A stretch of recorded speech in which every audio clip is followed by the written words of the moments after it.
Back in 2006, Essence magazine ran a cover story with Sean Diddy Combs and his off-again/on-again girlfriend, the late Kim Porter, mother of 3 of his 6 children, with the headline "Real Love." It's a memorable image because those 2 words, aligned with the picture of a couple whose relationship was punctuated by his infidelity, seemed to suggest that theirs was a romantic ideal for black women. And that Diddy represented a real black man.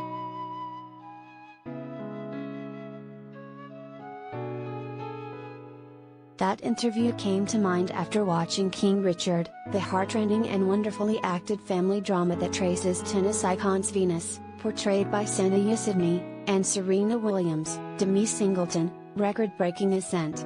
Because their father, Richard, Will Smith, exalted even in the movie title, is also portrayed as an exemplary figure whose transgressions, including his extramarital affairs, are virtually relegated to footnotes in favor of a hagiographical profile.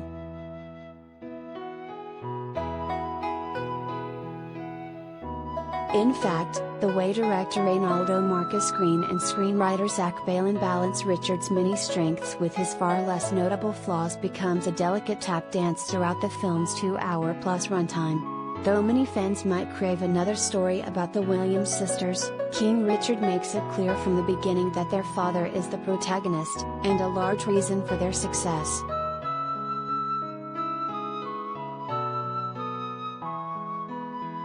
The sheer positioning of his character, and Smith's effortlessly charismatic and empathetic portrayal, gives us a lot to root for in him. Richard, a skilled athlete in his own right, is the man who gets up at the crack of dawn to train his then adolescent daughters at their local tennis court in Compton, one often plagued by gang violence, even practicing in the rain before he heads to his unfulfilling night job in security.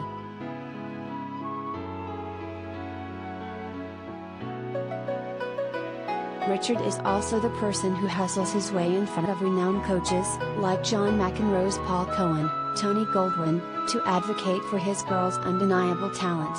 He insists that they be treated with the same level of respect as white counterparts such as Jennifer Capriati.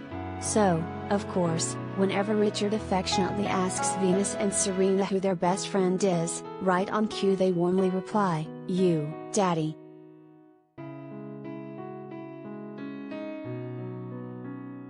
Based on what we see in King Richard, it is without question that he earns his status as a hero in his children's eyes, a man whose determination and protection of their integrity as black girls in a mostly white sport helped catapult them to the next level of their careers. That is, however, paired with those times when he is the emblematic black dad who is as loving as he is an authoritative disciplinarian.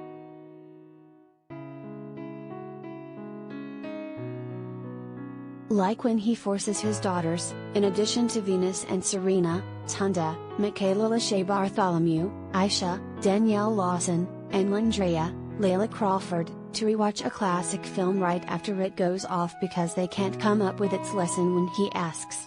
Despite his then wife Orsine's, Ingenue Ellis, protests, he hits the play button again.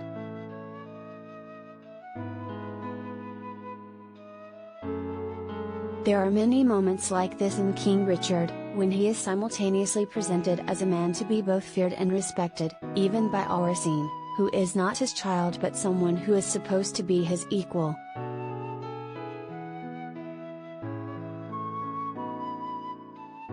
But anyone who's followed Richard's personal story since the 90s, when Serena and Venus first garnered national attention, knows that he is less admirable as a partner than much of the film portrays. That is why it is a relief when Orsine finally confronts him in their kitchen about how he consistently makes decisions about the girls on both their behalf and how his desperation for their success has a lot to do with his lack of self-worth.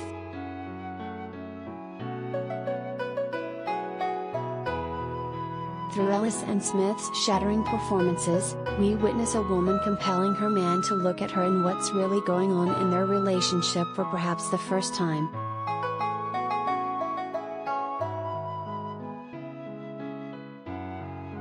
Most profoundly in this scene, Orsine mentions his son from another relationship who's been knocking on the door of their new Florida mansion asking for money.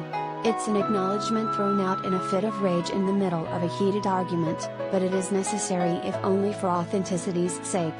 After all, in real life, Oracene and Richard have since divorced and he went on to marry a woman 37 years his junior. It exceeds the timeline in the film, but she also stays with him until 2002. Clearly, Oracene and Richard's relationship was far from the ideal image most prominently portrayed in the film.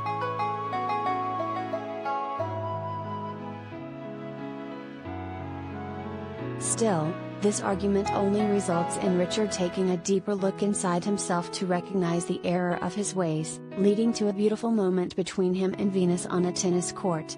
His outside relationships, however, are never addressed again, and neither is the son he's apparently neglected. In fact, much of his actions moving forward result in repairing the tension within the family and not on becoming a better partner to his wife.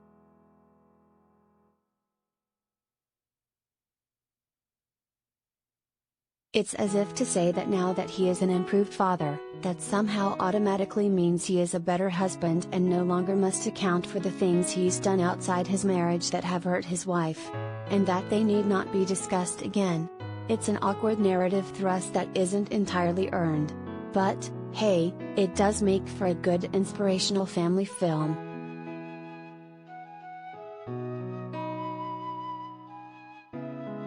Perhaps this disingenuity of King Richard is, in part, indicative of the pull so many women feel to stand by their man no matter what.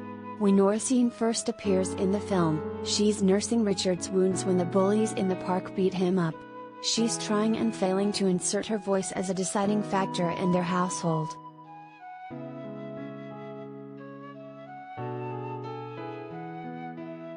Still, Richard's layers are better unpacked than Oracene's very real concerns, which are largely left unchallenged in that very pivotal argument at the kitchen counter.